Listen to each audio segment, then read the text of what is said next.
So thank you all for coming to this afternoon session on Graduate STEM Fellowships. I'm Matt Kleffenstein from the National Fellowships Office, where I advise graduate students exploring fellowship opportunities.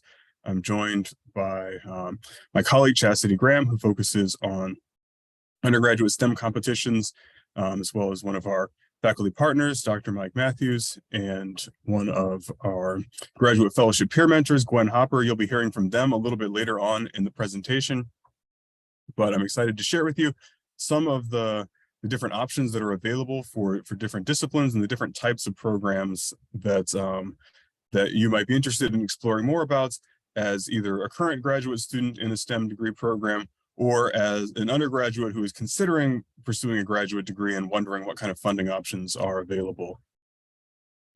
So with that, I'm going to share my screen here and get us started. Please feel free to type questions in the chat, and I will try to keep an eye on that, and I'll make sure we will have time for questions later on. But I'd like to start with a quick overview of where we're going this afternoon. So start by reflecting a little bit on what you are interested in out of a potential fellowship experience and what are some of the things broadly that you can do with it.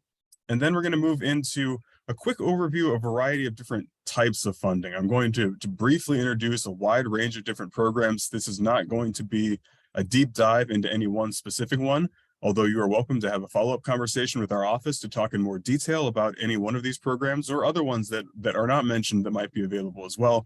But my goal is to just let you see some of the different categories of graduate funding and some of the different things that you were able to do with different fellowship and grant opportunities to hopefully get you thinking about what sort of options might be available based on your own research interests, based on your own goals and things there. And then, as I mentioned, we're going to hear a little bit from some of our office's partners, faculty and students, who are going to share about their own perspectives about what you can do with fellowships, where that can take you in your life, what that experience has been like. And then I'll share with you some next steps that you can be taking in preparation and some of the resources that are available from National Fellowships to help you in this process. But just to start things off, in the chat, if you could, in just a couple of words, share a little bit about what you're hoping to do with the fellowship or what you're hoping to learn about graduate fellowships or STEM-related opportunities here. So I'll give you just a minute to think about something. I'm just curious to see what people already know or what you're hoping to get out of our session here.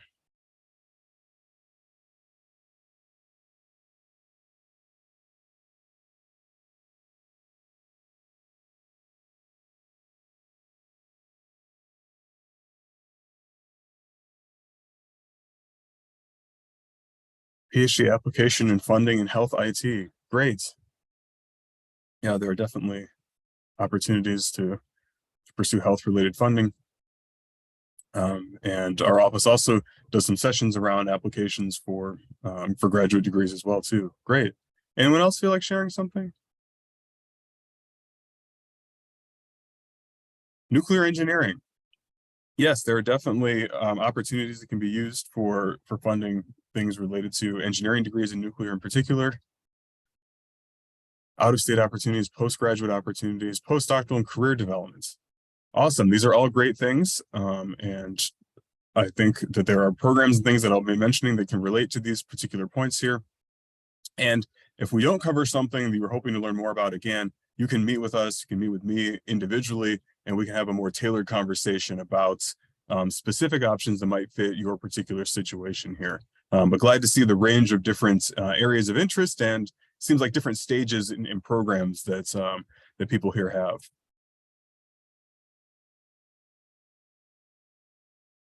So one of the things that I want to emphasize here at the beginning before we dive into a particular program is just the range of things that you can do with the different types of opportunities that we're going to highlight here. There are things that are available, programs that are available for current undergraduates who are applying to graduate school or for, say, master's students who are thinking about a PhD, as well as opportunities for current graduate students right now. You can do a number of things with these types of opportunities. Perhaps you're looking for something that's going to help pay for the current degree program that you're in.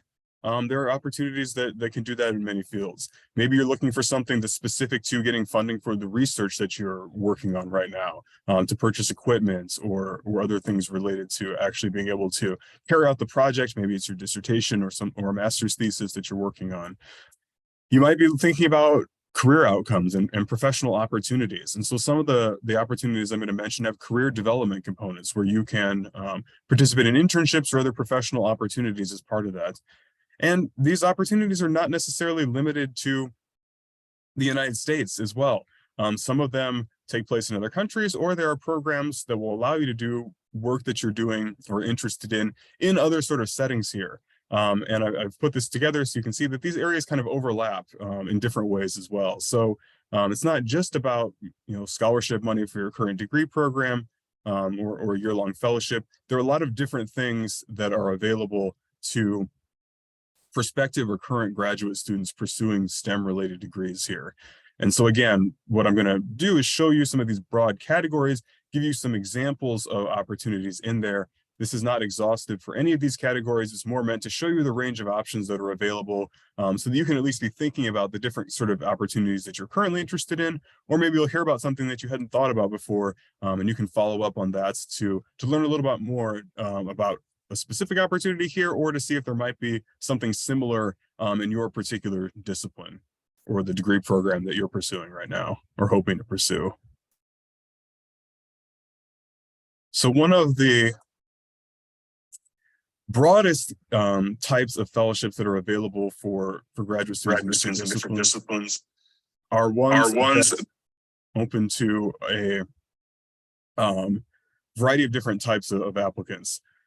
So the National Science Graduate Research Fellowship is one such program for master's and PhD research-based degrees in a variety of STEM and social science disciplines.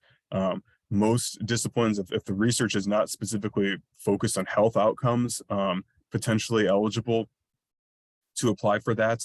And this is something that is portable. So if you're thinking about applying to graduate programs elsewhere, or you're not sure exactly where you're going to go to continue your education, this is something you can take to other institutions. And it's an annual program. We actually just got results today, and we're very pleased that 12 of our students and alumni have been awarded this fellowship, and 3 others were selected with honorable mention.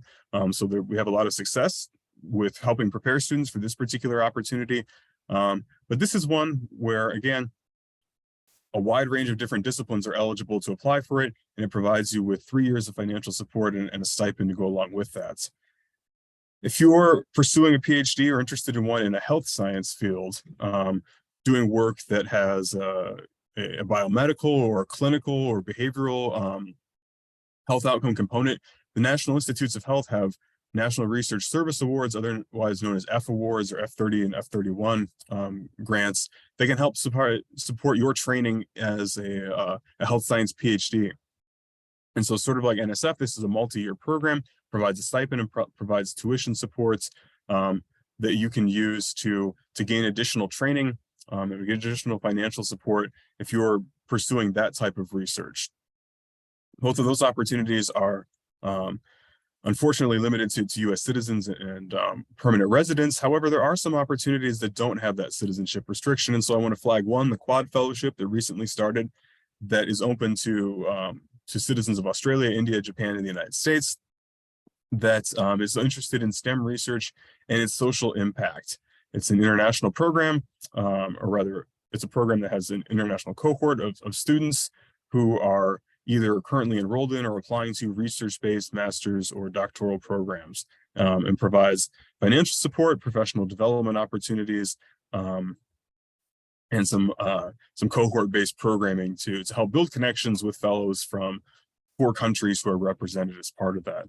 So these are all examples of opportunities that are open to a wide range of different disciplines that can help you pursue the degree program you might already be in, or that you can apply to when you enter into a program, or in some cases while you're applying to a graduate degree program that can help provide support for that experience.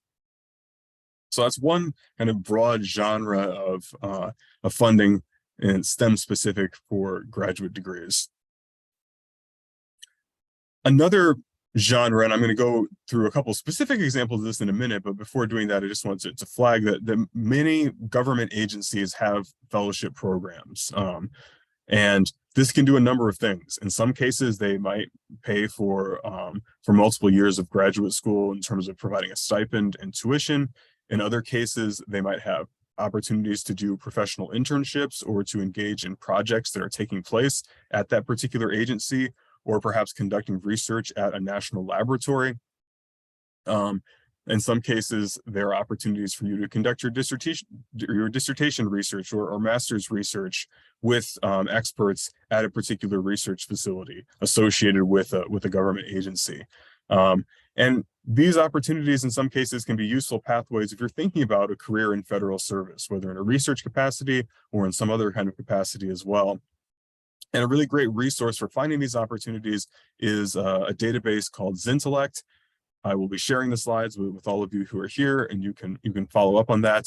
And so while I'm going to flag a couple agencies and give examples of some of these things in a minute here, if they're not relevant to your particular field, please take a look at this database. You can search by a variety of eligibility criteria, including citizenship, including level of graduate study, that can help you identify some of these type of opportunities. Because again, a lot of agencies have fellowship programs or internship opportunities, and those can be great ways both to build your professional network and potentially explore different career paths, and also to get support and additional expertise and guidance for the work that you might be planning to do or that you're already doing. One example of this is some opportunities from the Department of Energy. So the Department of Energy has a variety of different types of fellowship opportunities. These are not the only ones here. I'm just pulling them as examples of the types of things that you might be able to do. So the Computational Science Graduate Fellowship is one similar to the NSF or NIH fellowships I mentioned before, where it provides multiple years of funding for a PhD degree with a stipend plus tuition support. And in this case, it's open to applicants from a variety of types of programs, as long as their research makes use of high performance computing, or that's the subject of the research that is focusing on issues in the use of high performance computing.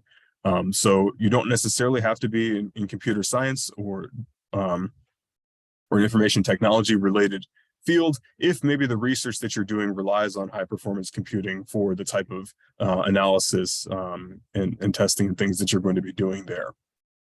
And this is an annual program. It has a deadline typically at the start of the new year. So I would expect this to be sometime early in January of 2024. I mentioned before that a lot of government programs or agencies have opportunities where you can conduct some research at some of their facilities. And so this next opportunity here, the Science Graduate Research Program, is one of those where you can go for a period of several months or up to a full year to conduct research at one of the more than a dozen national Department of Energy laboratories. So if you are interested in collaborating with someone at one of those facilities, or if they have access to specialized equipment that is not available here or anywhere else that you're looking at, this can be a great option to do really cutting edge research at some of the most advanced facilities in the country, and receive financial support to do it, a monthly stipend, in some cases support for other kind of expenses here. This particular program has both a fall and a spring deadline, and in this case, the cycle for this part of the year is still open, with the deadline coming up on May 3rd. So these are just some of examples of some of the opportunities that government agencies can provide. I'll flag one other example of this particular genre of fellowship on the next page, which are opportunities that come from the Department of Defense. The Department of Defense funds a lot of research that has relevance to things related to the military. In some cases, it's directly working on projects that are of interest to the military. In other cases, it's more research that might have an impact on priorities that certain branches have identified. And you can see three examples of these type of programs here. So the National Defense Science and Engineering Graduate Fellowship, similar to, again, the computational science one and the NSF one that we've already mentioned, provides multiple years of funding for a PhD program, a stipend and tuition. And this is for individuals in certain science and engineering fields who are doing research that is relevant to research priorities identified by different branches of the military. Unlike the other two that I'm going to mention in a moment here, there is no obligation that you work for the federal government as a result of receiving this funding here. So that is something that if that's something you're not necessarily sure you would want to commit to, but you're doing research that might be relevant there, this is an option that might be worth considering here. And again, I have anticipated deadlines for the coming competition cycle here, which based on last year, I expect to be probably sometime in later part of October. Two other programs offer funding with a one-to-one service requirement, which means that for every year that they give you stipend and tuition support, you agree to work as a civilian employee for the Department of Defense. So if you're thinking already that you might be interested in working in that kind of capacity, this could be a great way to get your foot in the door with a federal agency. At the same time, if that's not something that's of interest to you, then be aware that maybe these are not the right programs to consider. But the SMART Scholarship, Science, Mathematics, and Research for Transformation, provides up to 5 years of funding. Funding level varies. This is something you can actually apply for while you're still and receive while still an undergraduate. You can also receive it at a master's and at the doctoral level. And so the stipend amount varies based on that. But this is, again, an opportunity for individuals who are doing research that is relevant to military applications here. The Cyber Scholarship Program is for cybersecurity related things. So if you're in computer science or you have an interest in IT fields and are thinking about how that can relate to cybersecurity, this is an opportunity, again, that's available to both current undergraduates and students who are in different stages of their graduate education. And this is also one where you agree to serve in a paid capacity as an employee for the Department of Defense for each year that you receive funding. And this one has an early February deadline and will open up probably later this coming fall, probably around November or so. So a variety of different programs, some of them here with career pathways that are available from the Department of Defense. Department of Energy, Department of Defense are just two examples. There are others. If you're in a health field, the CDC has a number of different programs that are available. Certainly other agencies as well, and specific national laboratories sometimes have their own. The National Nuclear Security Administration, for example, I know nuclear engineering was something that was mentioned, has a fellowship program that provides multiple years of funding too, professional development programs. So even if these are not directly applicable to you, be aware that there might be something from a government agency because many of them have multiple programs like this that can be useful pathways to a variety of different types of research and potentially to different types of careers. In addition to professional development opportunities through specific government agencies, there are some fellowship opportunities that have a built-in component where there are internships or other types of professionalization programming that can really help you both get funding for a graduate degree right now and also explore professional opportunities, get internship experience, potentially be able to pursue a career through some of those experiences there.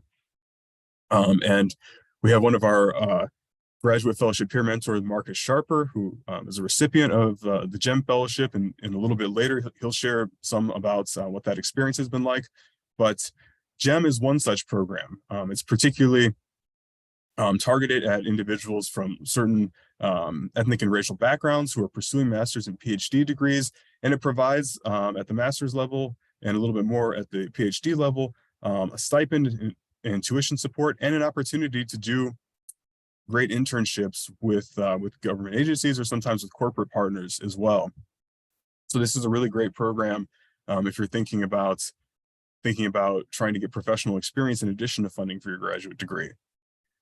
Similarly, a different program called Graduate Fellowships for STEM Diversity offers multiple years of support, which includes coverage for tuition and a stipend, and an opportunity to do internships with government agencies. It's open to anyone is eligible to apply for it. However, special consideration is given to women and to underrepresented minorities. This is a deadline in December. I mentioned that you can sometimes do international opportunities. And one example of this is a program called Dodd Rise Professional, RISE is an acronym for Research Internships in Science and Engineering. This is a program that allows you to do professional internships for up to 6 months with major German corporations. This is also an opportunity I want to stress that is open to international students. Assuming that your visa status allows you to travel outside of the US for an extended period of time. But there's not a citizenship requirement here. And this can be a really great way to get experience in the world of industry if you're thinking about that as a possible career path. We've had students go on to do this. We had a graduate student who finished last year in chemical engineering, who actually got hired to work for the chemical company BASF after having completed one of these RISE professional internships there. And so this will give you an opportunity to work for a leading international corporation for a period of time, and it will provide you with a stipend and travel support and insurance to cover that kind of experience as well. So different types of programs can open up doors for work with government and with corporate opportunities, as well as you're perhaps trying to pursue that for your future goals, or you're just trying to keep your options open and explore whether something like that would be right for you. These types of programs would give you that opportunity to see what it's like to be in that kind of environment and whether that's something that you'd be interested in pursuing further. So fellowship opportunities can do more than just provide coverage for the cost of your tuition or provide a stipend. Sometimes they come in with built-in professional development programming and opportunities to build those kind of connections and explore potential career paths. Before I turn things over to our guests here who are going to share a little bit more about their experience, I want to flag that there are other opportunities that are not specific to STEM-related degrees. So programs that can help support you do different things that are open to applicants from a variety of disciplines that includes those of you who are in science, technology, engineering, mathematics related fields here. And some of these are for anyone who might be considering an additional degree, or for a current undergraduate who's not sure maybe where they're going to be going to pursue their interest there. These could be used in some cases at institutions outside of the US. So the Fulbright program is something that brings American citizens to other parts of the world to do a variety of things that can include research, that can include teaching English. It can also include enrolling in a graduate degree in some countries. So if you're thinking about maybe doing a master's and a program you're really interested in is in the Netherlands, for example, Fulbright could be a vehicle to help get you to that particular location. The Erasmus Mundus program is a program that is through partners in the European Union that have specific degree programs that involve doing degree work in multiple locations. And there's a list of a variety of innovative graduate programs that you can pursue through that particular vehicle. There are also a number of programs that are specific to either universities in specific countries or that are specific to a particular university as well. So the Gates Cambridge program provides funding to pursue a degree at Cambridge. The Rhodes program scholarship provides opportunities to do that through Oxford in the UK. In the US, the Knight Hennessy Fellowship is an opportunity to pursue a graduate degree at Stanford University. So if you're thinking still about where you might want to go, or if you've identified some options that maybe are not in this country, it might be possible to provide or to apply to and receive funding from some of these programs to be able to pursue those kind of options. So if you're thinking about where you can get funding, there are a lot of different ways depending on the sort of options that you're interested in here. So just to briefly recap, there are multidisciplinary sources of funding, like the National Science Foundation, like the Quad Fellowship. There are government agency specific fellowships that can do a number of different things related to the priorities of that agency. There are fellowships that are based around career opportunities and provide additional programming and supports. And there are opportunities that are not specific to any one particular field and might be about supporting applicants to a particular university or about providing opportunities to do things in a particular part of the world. So there are a lot of different things that you can keep in mind and a lot of different ways that you can pursue the interests that you are developing or that you already have through finding funding opportunities. And I want to stress again, this is not an exhaustive list. So if maybe you haven't heard something that speaks exactly to your particular situation, that's fine. That's what our office is here for. We're happy to have a conversation to learn a little bit more about you, to learn a little bit more about the program you're in or that you're interested in, and see what other sort of options are out there. This is just to let you know the variety of types of funding that you might be able to encounter, so that you can have a good sense of the variety of options that are out there, because it's sometimes more than you might expect, and sometimes there are programs that are doing things that you may not have already considered. If you're just thinking about, how can I get money for the next year? So these are all things to keep in mind here. I'm happy later on to answer any specific questions about any of these programs that I mentioned. And again, happy to continue the conversation in a one-on-one meeting where we can go into a little bit more detail. But at this point, I want to turn things over to some of our guests here to share a little bit of their perspective. So we have some students who are going to talk about their fellowship opportunities. But before that, Dr. Mike Matthews, who serves in a variety of important roles on our campus, is going to talk a little bit about how fellowships can be career opportunities in different types of service here. So I will go ahead and stop sharing my screen here and let Dr. Matthews take some time to talk a little bit more on this important subject. Thanks, Matt, and hello, everybody. Matt, give me a thumbs up that you can hear me and everything's coming through clearly. Okay, good. Thank you. All right. Well, I appreciate the opportunity to talk. I appreciate all the work that Matt does and Chastity in getting these fellowship opportunities out. We're really starting to see the benefits of having an office and people on campus dedicated to our students here to work on these things. So one of my titles is Associate Vice President for Research. That's for STEM and National Laboratory Relations, particularly with the Savannah River National Lab, but other aspects of the Department of Energy. It turns out that I'm also getting involved with some Department of Defense initiatives that spill over into humanities, social studies, law, policy, ethics, and that sort of thing. If any of those subjects interest you in general, or you have any questions about opportunities there, I feel like I'm at least the information desk, and maybe I could point you in the right direction on these things. There's my camera. I had the little slide closed. Sorry about that. I didn't intend to be in the dark to everybody. I was looking for myself, and I had my little slide over my camera lens. Okay. So let me just say a few words about these. So we start with the National Science Foundation Graduate Research Fellowship. All of these fellowships are opportunities for building your network, your professional network. So you've probably thought about that, but if not, be aware that there's more than just the, generally a significant stipend benefit, but there's more to it than money. There's building your network. And many of the mission-oriented fellowships are pointing you toward future career pathways. So the National Science Foundation is not a mission agency. By that, I mean that their goal is to train people in the STEM fields, help them through to their masters and PhDs, but they're sort of indifferent about where you go to work afterwards.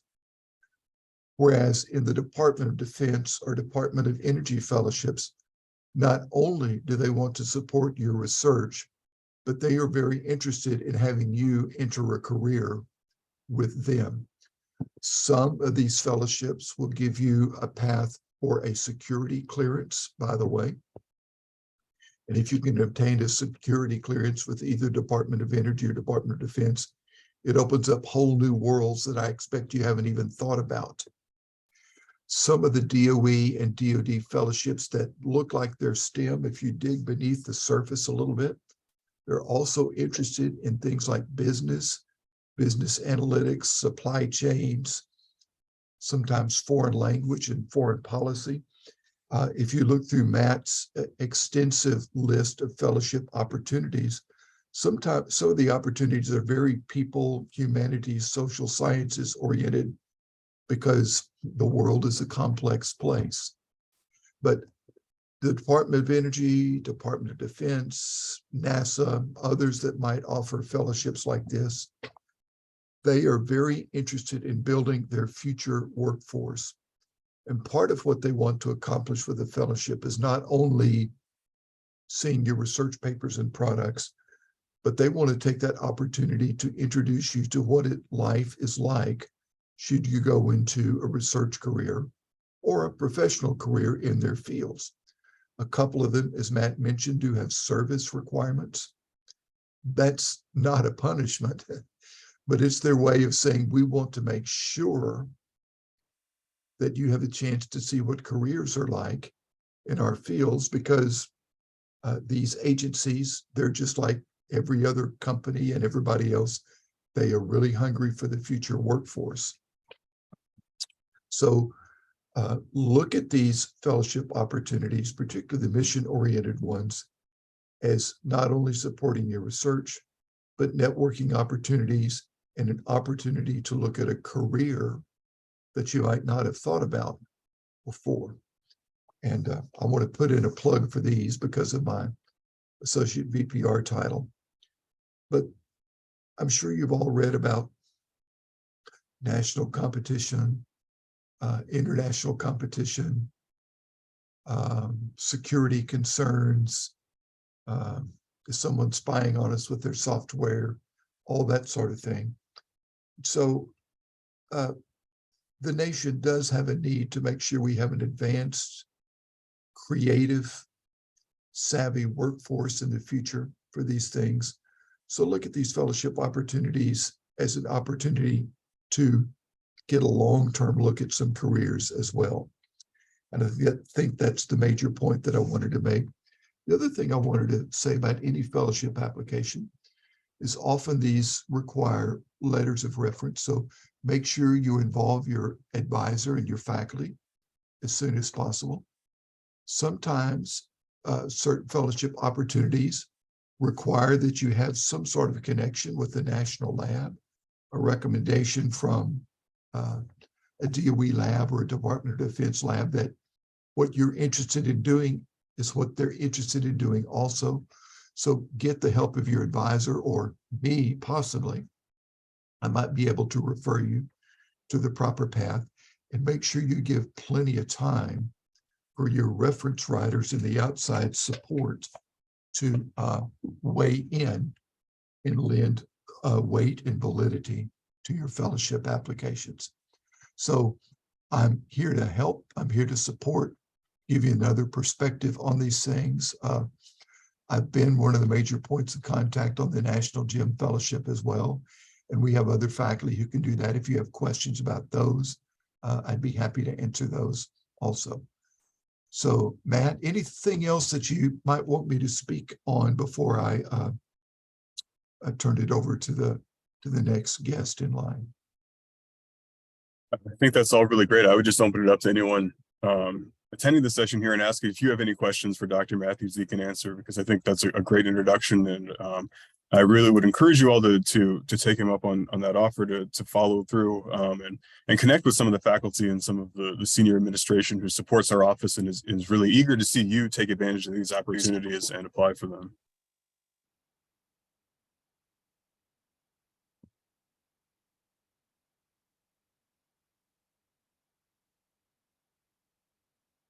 I'll say one more thing. Your faculty, of course, many of them are writing research proposals in order to keep your lab funded and you funded. And I can tell you, your faculty are getting more and more requests and requirements from their funding agencies to address specifically workforce development, is what they call it. And that means, what are they doing for you? Not only what is the research, but how are they shaping, molding, supporting, and mentoring you? And what is going to be done in the course of the research project to make sure that you're ready to go forward into the future workforce. And so your activities and applying for these fellowships are going to have a dual benefit of helping your faculty and making their funding, their other funding efforts, much stronger as well. So you and your faculty can help each other out, I think, with these fellowship applications.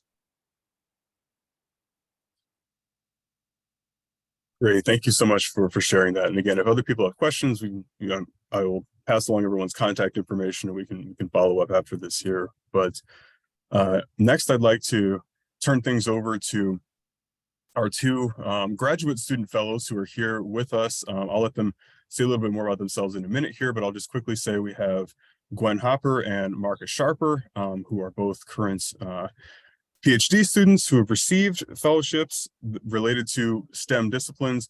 They are also both graduate fellowship peer mentors, so they volunteer to meet with students and share about what that experience has been like with applying for different fellowships and helping provide you with that specific perspective of what it's like as a student and what it's like as a student at this institution as well. So in addition to talking to them and asking questions right now, please feel free to follow up with them afterwards to learn a little bit more about that. They're great and they love sharing about what their experience has been. So I see Gwen's face right here, so I'll go ahead and turn it over to her, and then we'll hear from Marcus. And please feel free to ask them any questions about their experiences or other things from a student's perspective.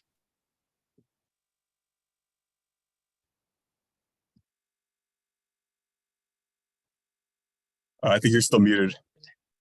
I realized that after I was talking. Hi, everyone. I'm Gwen Hopper. I'm a third-year PhD student in analytical chemistry. And the fellowship that I have, the National Fellowship, is the NOAA Margaret A. Davidson Graduate Fellowship, which is through the National Oceanic and Atmospheric Administration, which is a mouthful. But basically what that means is that it's a 2-year fellowship that focuses on field work, so going out into the field and collecting my samples that I'm going to use my analytical chemistry techniques for. So it focuses on field work, doing my research at one of the 30 reserves across the United States, including Alaska, Hawaii, and Puerto Rico. So each fellow is assigned to a reserve that they apply for. And mine is in South Carolina. It's the North Inlet Winyah Bay Reserve. So for 2 years, your focus is on building relationships with people that work at the reserve, people in the Office of Coastal Management in South Carolina or in your region, as well as different people that work with NOAA in Washington, D.C. So we really want to focus on fieldwork research, building connections, and also community engagement. And what that looks like is you're assigned a mentor where you can focus on your research, but also they can introduce you to other people. So if you have research related questions or you need help sampling, they can help you with that. They can guide you through it. They've been there before. And if they haven't, they can introduce you to someone who has. Also, there is in your first year, there's a required annual meeting or conference that you go to that everyone in the National Estuarine Research Reserve System is invited to. So you get to meet hundreds of people and you also get to present your research there and hear different keynotes. And then in your second year, they actually provide you funding to go to any conference. So it's not a requirement to attend that annual meeting, although you can, but they really want to give you an opportunity to go to another conference in your field. So for me, what that might look like is going to an American Chemical Society meeting. And so it's funding for your tuition and fees, it's funding for travel and supplies for your research, and then it's also funding for your research, for your student stipend, which is how you would get paid throughout the fall, spring, and summer. And with my experience in the fellowship, I have definitely not shied away from taking advantage of all the resources. When someone gives me their contact information, I send them an email, add them on LinkedIn, make sure I say hello if I see them somewhere else, or if I have a question, I'd rather ask and get the right answer than continue on as if I know what I'm doing. So everyone has been super helpful and nice and engaging with this fellowship. And I think what really draws me to the fellowship is the community engagement aspect. A lot of what my research is environmental. And so go out into these different communities and collect my samples and analyze them. But I want to make sure that the people that live in these communities know what my research means for them and that they know what impact this can have for future policy.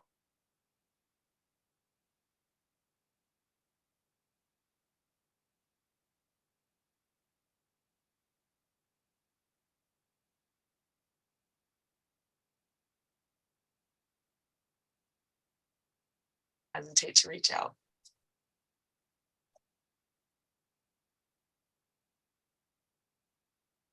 Great, thank you so much. Let's hear from Marcus first, and we'll see if we have any questions for either of our two graduate students.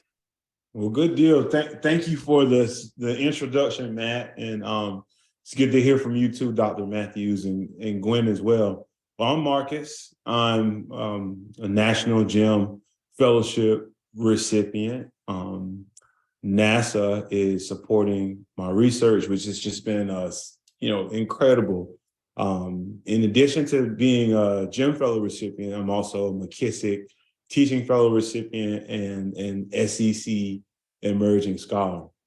Upon starting the program, I had the opportunity to teach a course, which I'm still teaching. I didn't think that I would continue it this long, but a computers and business course, iTech 264, which has been really, really instrumental in helping me to promote the GEM Fellowship among the students that attend the class during the weekends, just, giving them information and encouraging them to, look ahead into advanced education and, don't worry about trying to, bear the brunt of the burden of the financial part of it. There's ways around that, and there's support, and there's organizations that can really, really help with that. So I get huge responses from students all the time. Actually, I need to probably respond to a couple of emails after I get off this call for students just asking for, hey, do you have that intern information that you told us about? So just, really drumming up the engagement there. I want to talk to you guys a little bit about, what I actually do, being partnered with NASA. People, when I tell people this, outside of this educational environment, they're like, what? Like, you get to work for NASA? Please tell us what you do. So I will share that. My research is centered around the applications of systems thinking and artificial intelligence in high reliability organizations. And so when I say high reliability, we're talking about your air traffic control systems, aircraft carriers, nuclear power plants, and of course, NASA. When we mention the term high reliability, what we want to emphasize is that these organizations and agencies need to be safe and reliable over a long period of time. So what are the systems and mechanisms that really hold these organizations together that allow them to do that?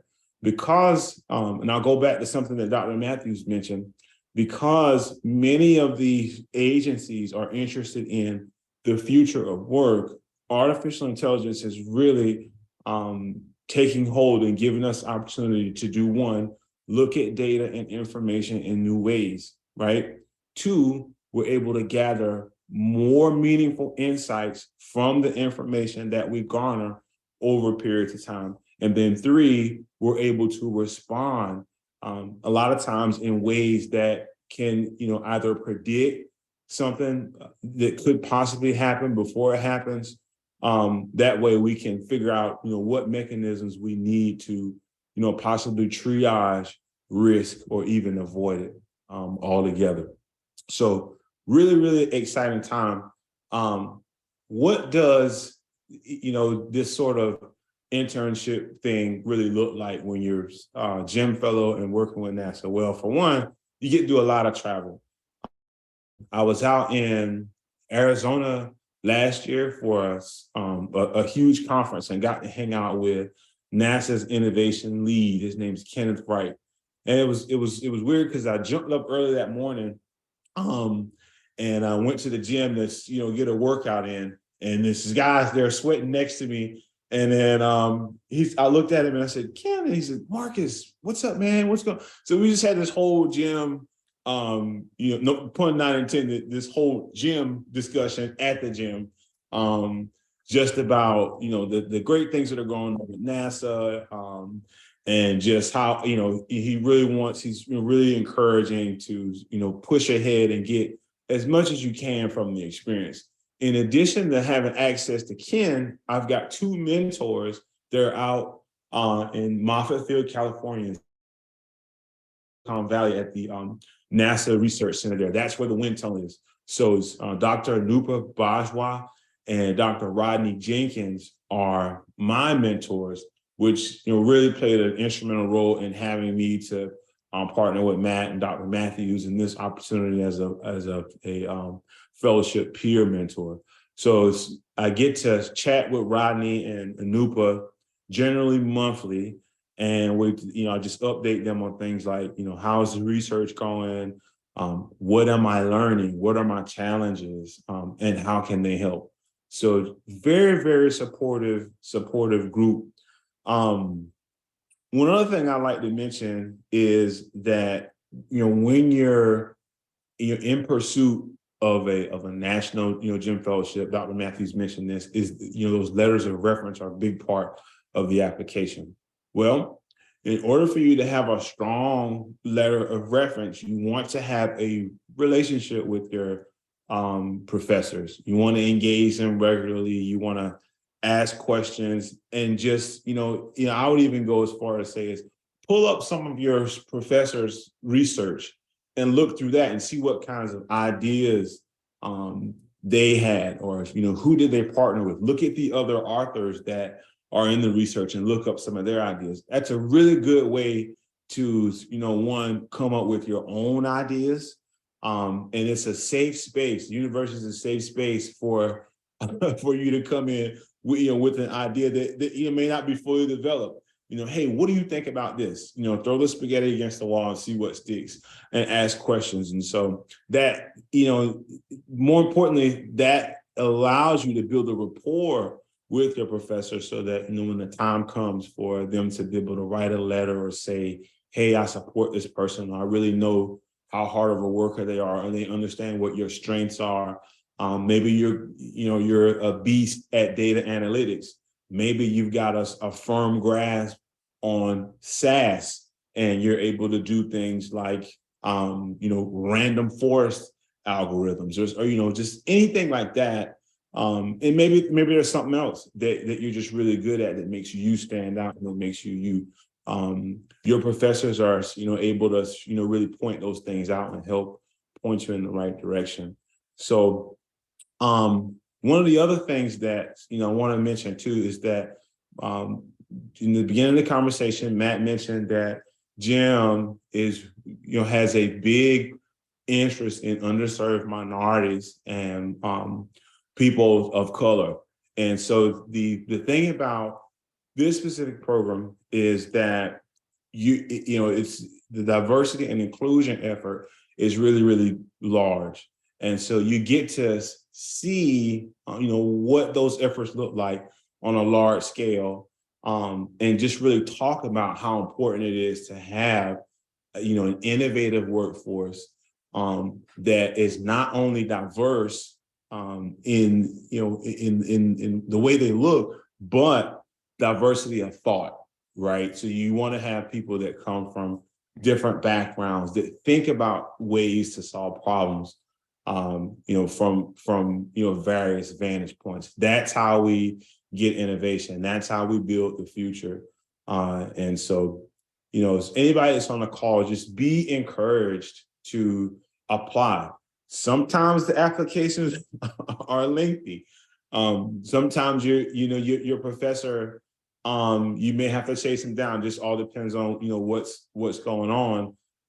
Be sure to identify these opportunities early enough, like Dr. Matthews said, to give them a chance to write their best about you, and don't put them in a pinch where they have to rush to try to, figure things out.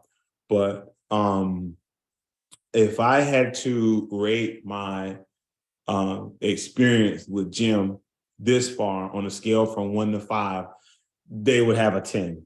It's a great group. I've had a chance to plug in with Dr. Matthews and Dr. Turner a lot, over the course of this journey. I've talked to Matt quite a few times as well, and even professors that were at the university. One of my other mentors, Dr. Benjamin Schooley, who's out at Brigham Young now. He was at the university and moved on to another opportunity. He's also a mentor, and just really speaking into pushing ahead with your ideas and not being afraid, being courageous and being brave enough to just move forward. It's just move forward with applying for these fellowships and asking questions about what it's like and what you can gain from them. So that's all I have. I could go longer, but Matt will probably mute me here soon if either him or Dr. Matthews will mute me soon if I continue. So No, you're good. Thank you so much. I see Gwen has her hand up. So please Sure. go ahead and jump in. Go right ahead.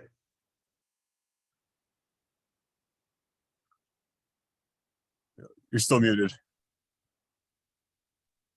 Thank you. I was saying, Marcus, thank you for speaking. That was some really good information, and it brought up some points that I wanted to make sure that I mentioned.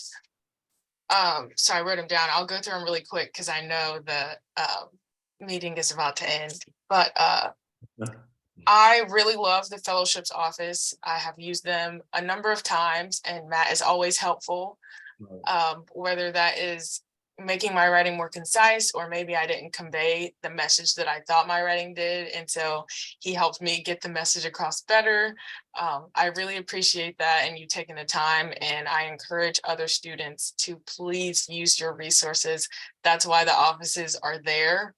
Right. I also wanted to say, there's no small fellowship. These fellowships may range in monetary value, but the things that you will gain in other aspects are so valuable, like scientific communication, your research, mentorship, networking, and job opportunities. And you'll also get to get these volunteer experiences also. So if they're very well-rounded fellowship, please do it.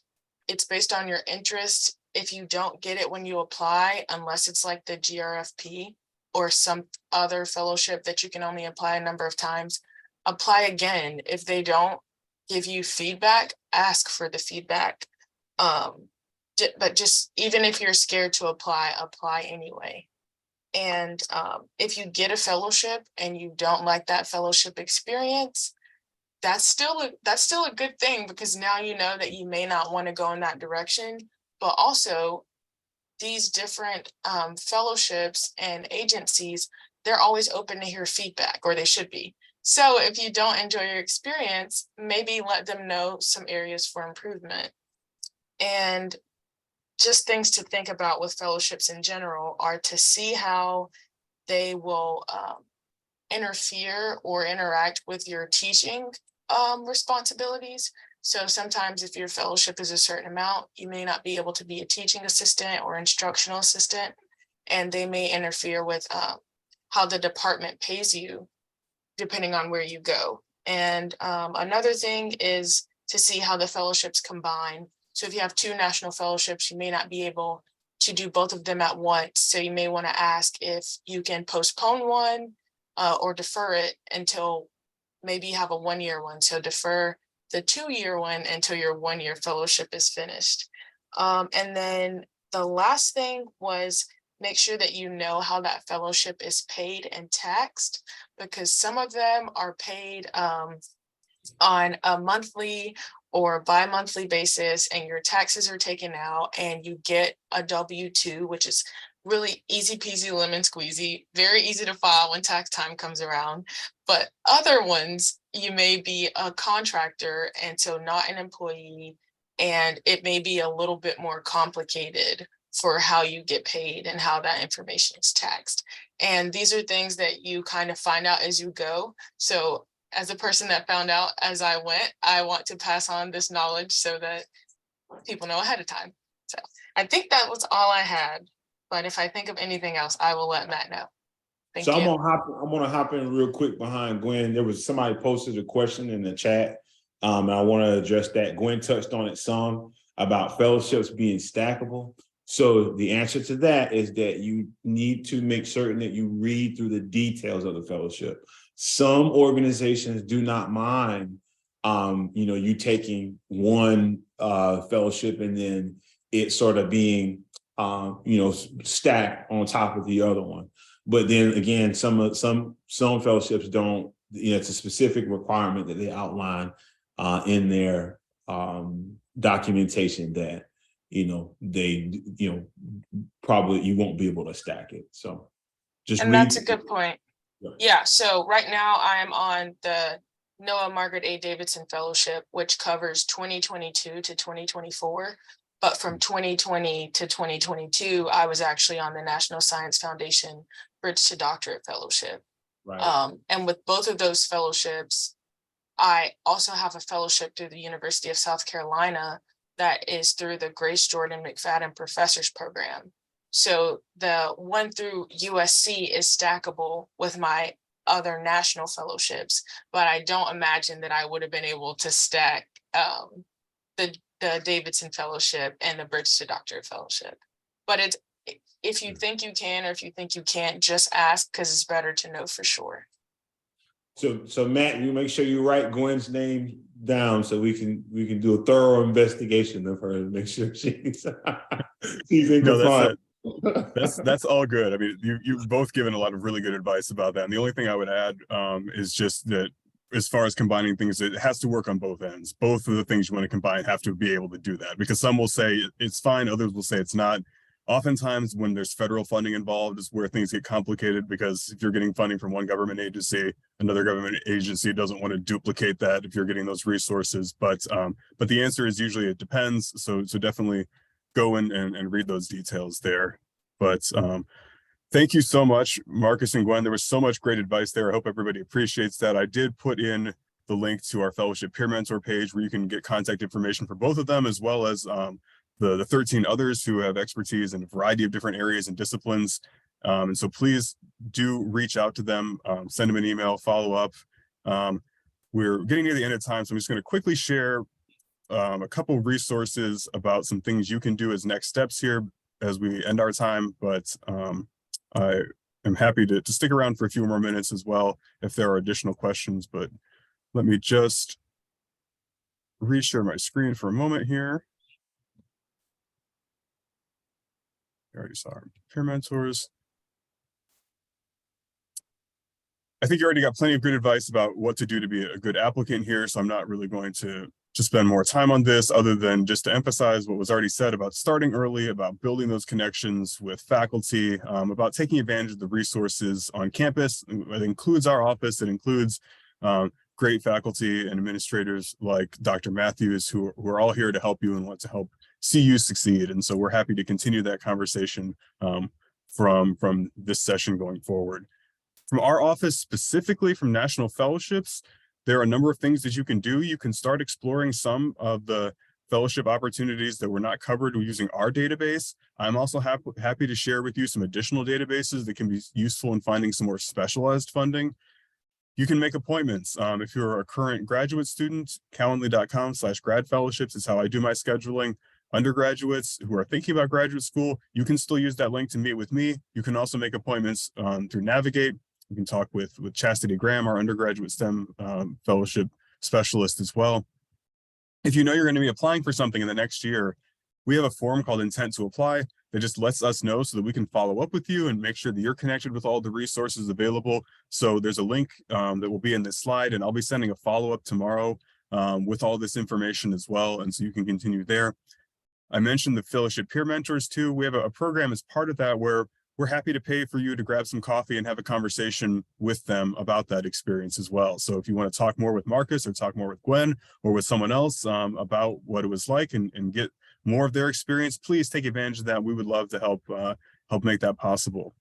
We also have some newsletters that keep you up to date about things that are going on. One specifically for graduate students and another one that focuses more on undergraduates. So if you want to see what kind of sessions our office is doing, if you want to know about things that have upcoming deadlines as a way to make sure you're not missing things, go ahead and subscribe to those newsletters and make sure that you're getting the information that you need, because there are lots of different programs out there. We touched on quite a few. There are many more, and we want to make sure that you have the tools you need to find the kind of opportunities that you are interested in. And so we have a chance for some questions here if anybody has them. I know some have been addressed in the chat. And again, here's my contact information. And then for Chastity, our undergraduate STEM fellowships advisor, who's happy to help you as well. But I'm going to go ahead and stop sharing and stop the recording. And if you have questions, that's great. If you need to run at this point, I'm happy to be able to provide you this information in a follow-up.